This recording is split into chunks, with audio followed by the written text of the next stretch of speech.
सूझबूझ के साथ भारत के जन जन के हित की रक्षा के लिए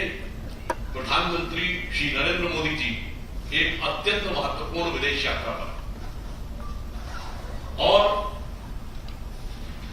स्वीडन में वहां की सरकार ने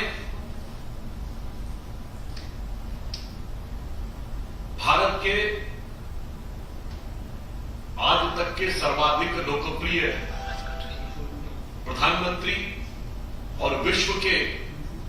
सर्वाधिक लोकप्रिय नेताओं में निरंतर शुमार किए जाने वाले विगत कई वर्षों से हम सबके प्रिय प्रधानमंत्री श्री नरेंद्र मोदी जी को cross of the royal order of the polar star, जो स्वीडन का सर्वोच्च नागरिक सम्मान है, उससे अलंकृत किया है। और इस प्रकार प्रधानमंत्री श्री नरेंद्र मोदी जी को अपने इस कार्यकाल में 31 वैश्विक स्तर के अलंकरण प्राप्त हो चुके हैं, अर्थात 31 वैश्विक सम्मानों से उन्हें अलंकृत किया जा चुका है। और जैसा कि इस सम्मान का नाम ही है the royal order of the polar star, polar star को तो हिंदी में ध्रुव तारा कहते हैं, तो उसी प्रकार का ध्रुव सत्य है कि प्रधानमंत्री श्री नरेंद्र मोदी जी के नेतृत्व में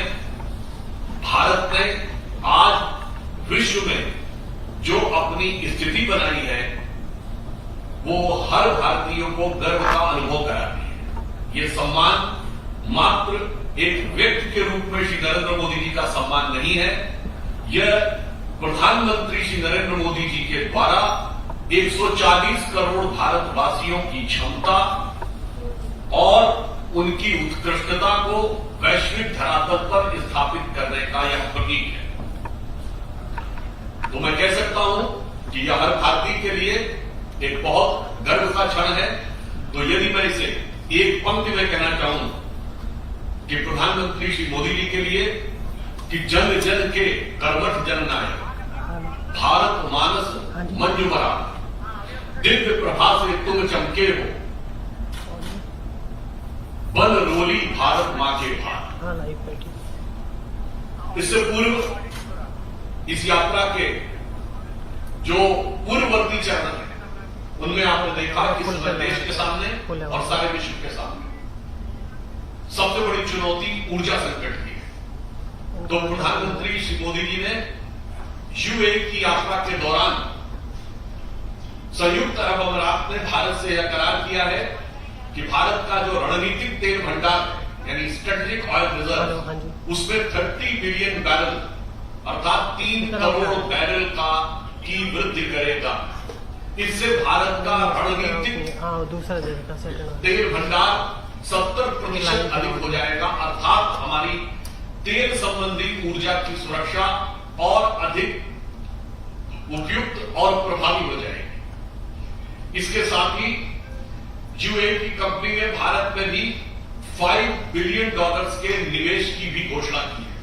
अर्थात इस प्रकार से प्रत्यक्ष विदेशी निवेश के द्वारा भारत के अंदर आर्थिक विकास को भी बल मिलेगा। कई बार कोई यह प्रश्न कर सकता है कि यूएई के दौरे पर ही क्यों जाना था, तो मैं अपने स्वघोषित विदेशी मामलों के विद्वान विपक्षियों के द्वारा, जो अपने को बहुत बड़ा विद्वान समझते हैं, सर्वाधिक विदेश भ्रमण वही लोग करते हैं और विवरण कभी नहीं देते हैं,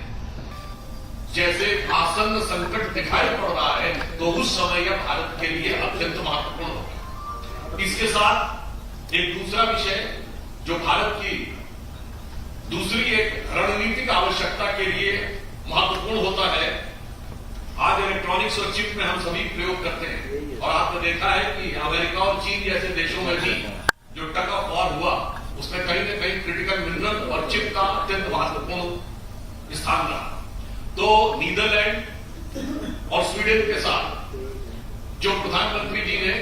टाटा इलेक्ट्रॉनिक्स और एएसएमएल के बीच में समझौता हुआ है, क्योंकि चिप मैन्युफैक्चरिंग के तमाम कंपोनेंट्स के में नीदरलैंड का बहुत महत्वपूर्ण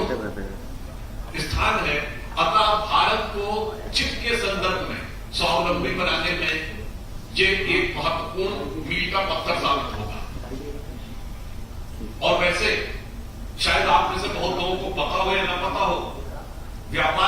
जिससे भारत और नीदरलैंड के बीच में ये संबंध है कि दुनिया की पहली कंपनी जिसने पब्लिक इश्यूज निकाले थे वो सन 1602 में डच ईस्ट इंडिया कंपनी थी, जो दर्शाता है उस जमाने में पब्लिक इश्यू लगाना, यानी जनता अपना पैसा लगाने को तैयार हो तो वो इंडिया के नाम पर ही लगाने को तैयार है, क्योंकि उन्हें भरोसा था कि भारत से व्यापार होगा तो निश्चित रूप से उनको लाभ। तीसरा महत्वपूर्ण कार्य ये हुआ कि 11वीं सदी की चोल साम्राज्य, राजा राजा चोल और गोलोकुंग चोल के सम्राट के कार्यकाल की ताम्र प्लेटें, जो 1000 वर्ष पुरानी भारत की प्राचीन सभ्यता और उसकी महानता, उसकी दक्षता का प्रमाण देती है, उनको भी भारत वापस लाने का निर्णय वहां की सरकार ने किया और इसके लिए प्रधानमंत्री जी ने अत्यंत विशेष रूप से प्रयास किया और हर भारतीय को इस बात की प्रसन्नता है कि भारत की प्राचीन सांस्कृतिक विरासत, आज 1000 वर्ष पुरानी विरासत लगभग 200 साल पहले जो यहां से चली गई थी, वो आज पुनः वापस आ रही है। अतः हम ये कह सकते हैं, और वैसे थोड़ा सा डाइग्रेस होते हुए, चोल साम्राज्य जिसका प्रभाव इंडोनेशिया से लेके और नीदरलैंड तक दिखाई पड़ता है, वो तो रीजनल हिस्ट्री ऑफ तमिलनाडु थी, और जिनका प्रभाव केवल सल्तनते शाह आलम लाल किले में पालन था, वो नेशनल हिस्ट्री होती थी। तो थोड़ा इस विषय पे भी देश के प्रबुद्ध लोगों का यह प्रकरण ध्यान आकर्षित करता है।